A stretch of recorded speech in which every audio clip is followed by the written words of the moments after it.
Reporter news national से चंदन पारोचे। भोपाल से reporter की रिपोर्ट। लोकेशन बीजेपी कार्यालय भोपाल। मुख्यमंत्री मोहन यादव जी का कार्यक्रम सफल रहा। उन्होंने इस छोटे से आग्रह पर हमारे छोटे से आग्रह पर यहाँ आना स्वीकार किया और व्यस्ततम कार्यक्रम से उनको शीघ्र निकलना है, तो हम सब करतल ध्वनि करते हुए अपने स्थान पर खड़े होकर उनसे आग्रह करें कि मंच पर आकर के और हम सब प्रदर्शन करें। जरा दोनों हाथ खड़े करके जोरदार स्वागत करें माननीय मुख्यमंत्री जी का, जोरदार स्वागत करिए। भारत का मजदूर किसान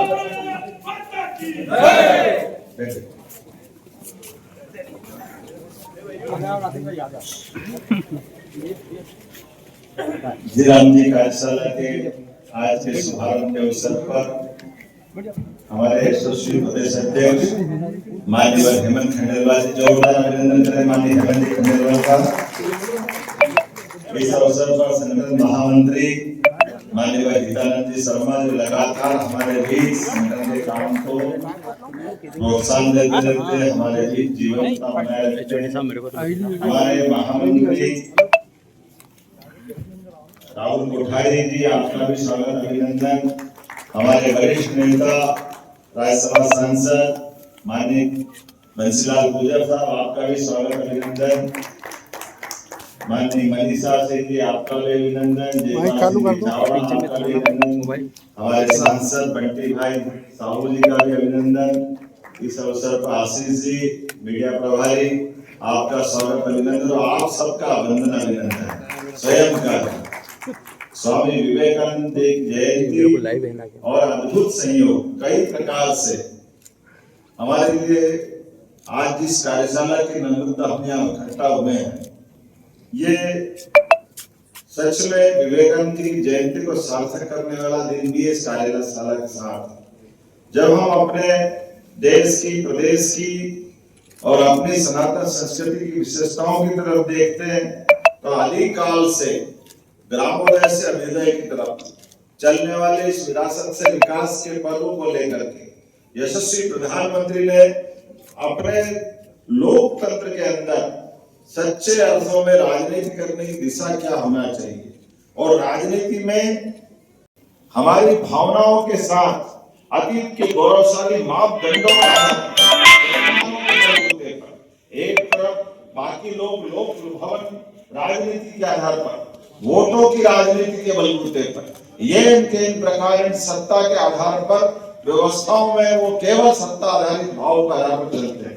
और हमारे प्रधानमंत्री, आप कभी कोई कल्पना कर सकता है कि एक सरकार के मुखिया होने के नाते से कई बार कई जगह हमारे दल की विचारधारा के आधार पर बनी हुई सरकारों ने हमारे लिए गौरव की बात है, या हमारे माननीय प्रधानमंत्री वर्तमान में नरेंद्र मोदी जी हो, जिनके कारण से हमारा लोकतंत्र गौरवान्वित होता है, या अतीत के अटल बिहारी वाजपेयी जी की सरकार हो, जब एक वोट के कारण से हमने सरकार छोड़ना पसंद किया, लेकिन सरकार के मामले में कोई कॉम्प्रोमाइज नहीं किया। जब मैं ये बात कह रहा हूं तो जरा ताली वाली बजाकर आनंद भी ले सकते हैं। इस बात का एहसास हमारे उस गौरवशाली गर्व के सामने, ये कहां वोटों के लालच में लोग पता नहीं क्या क्या कर देते हैं और हमारी सरकार को हम कुर्बान कर देते हैं, लेकिन मूल्य परक व्यवस्थाओं से पीछे नहीं आते। हम देखें अपने लिए, आप ये इसी प्रकार से जिस कार्यशाला की मैं बात कर रहा हूँ, कांग्रेस हर बात में वोट का लालच देख वोट के आधार पर बात करे। कहा नरेगा के नाम से चलने वाली योजना है जिसके आधार पर रोजगार गारंटी की बात आई थी। ऐसे में दैनिक रोजगार गारंटी के बलबूते पर जो योजना शुरू होती है, जिसके आधार पर वो अपने ढंग से इसका ग्रामीण क्षेत्र में रोजगार ला करके बच्चा ग्रामीण विकास के माध्यम से स्थापित करने की बात करते हैं, लेकिन जैसे उनको चुनाव दिखता है और जैसा होता है उनके अतीत की परंपरा, उनको ध्यान में आता महात्मा गांधी जी का। ये उसी प्रकार की बेईमानी है जब इनको लगा कि सरकार में सत्ता को पकड़ करके कांग्रेस के बड़े बड़े नेताओं को तत्कालीन समय में 1971 के पहले इंदिरा गांधी ने अपनी सत्ता पकड़ी अपने पिताजी की पूर्वज की उत्तराधिकारी के नाते से। यद्यपि उस समय भी कांग्रेस के बड़े बड़े नेता थे जो कांग्रेस के उस नेतृत्व को संभाल सकते थे, लेकिन ये परिवारवाद के भाव को उस समय भी उन्होंने इसी भाव को अपनाया जिस प्रकार से ये खुद गांधी जी के नाम को आज तक भुलाते चले आ रहे। मूल गांधी जी का परिवार कहाँ है, वो कहाँ गए, उनको कोई याद नहीं करता।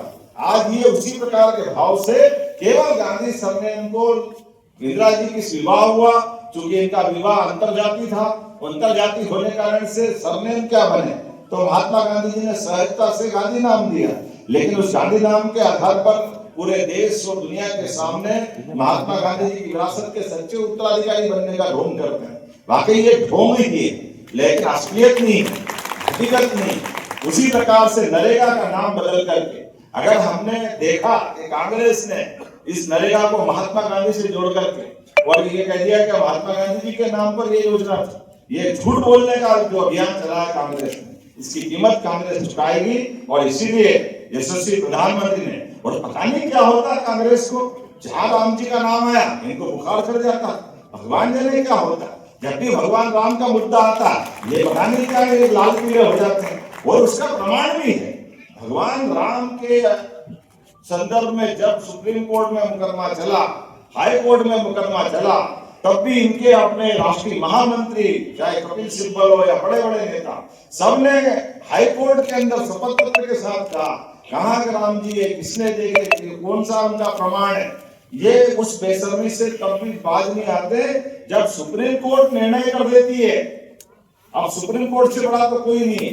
और यहाँ तक कि उस समय के वो पक्षकार जिन्होंने भगवान राम के मंदिर पे प्रश्न खड़ा किया, वो मुस्लिम समाज के, उन्होंने भी कहा कि ये हम कोर्ट अगर निर्णय कर देगी तो मान लेंगे। मुझे इस बात की प्रसन्नता कि जब कोर्ट ने निर्णय कर दिया अयोध्या के अंदर तो भूमि पूजन पर वो पक्षकार भी मुस्लिम समाज के मौजूद थे, हमारे लोग भी मौजूद थे। अगर कोई नहीं थे तो कांग्रेस वाले नहीं, कांग्रेस वाले बता इस बात के भगवान राम के उस भूमि पूजन के प्रकरण में आप कहां थे, आपको क्यों भूलना चाहिए। और केवल उसने आज भगवान राम के धाम को जगमगाते हुए दुनिया के सामने देख रहे हैं। आज तक इनके परिवार का कोई व्यक्ति अयोध्या में भगवान राम के मंदिर का दर्शन करने नहीं गया, ना कोई राहुल गांधी गया, ना कोई सोनिया गांधी गए, ना प्रियंका गांधी गए। ये हमसे कह रहे हैं जयराम जी क्या होती, जयराम जी के माध्यम से महात्मा गांधी जी का नाम मिटाओगे। एक तो आप नकली गांधी, ऊपर राम जी को नहीं मानना, और फिर हमसे बात करो, ये लोकतंत्र में कैसे चलेगा। इस बात के लिए छूट नहीं होती। तो सच्चे अर्थों में इस बात को हमको घर घर पहुंचाने की जरूरत है, हर बार बोलने की आवश्यकता है, और हमको तो और ताकत से बोलने की आवश्यकता है। यशस्वी प्रधानमंत्री ने कितने अच्छे प्रकार से देश के अंदर पूरे समाज का विभक्तिकरण 4 श्रेणियों में कर दिया।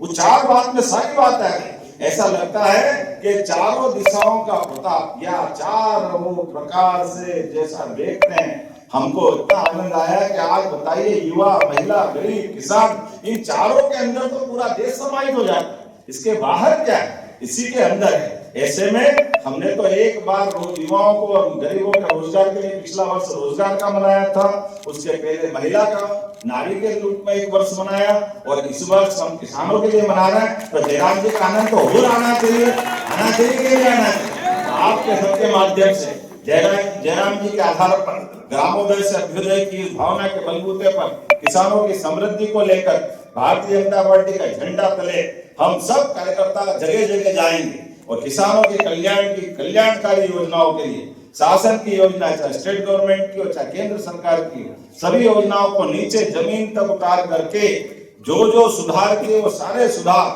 समसामयिक है, आज के लिए आवश्यक है, उन योजनाओं को लागू करने के लिए हम प्रतिबद्ध रहेंगे।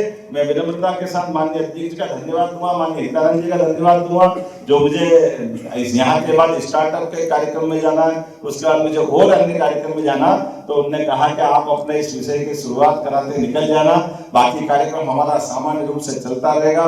तो मैं विनम्रता से आपको धन्यवाद भी देता हूँ और आप सबसे जाने की आज्ञा मांगता हूँ। बोले भारत माता की, भारतीय जनता पार्टी जिंदाबाद, भारतीय जनता पार्टी जिंदाबाद।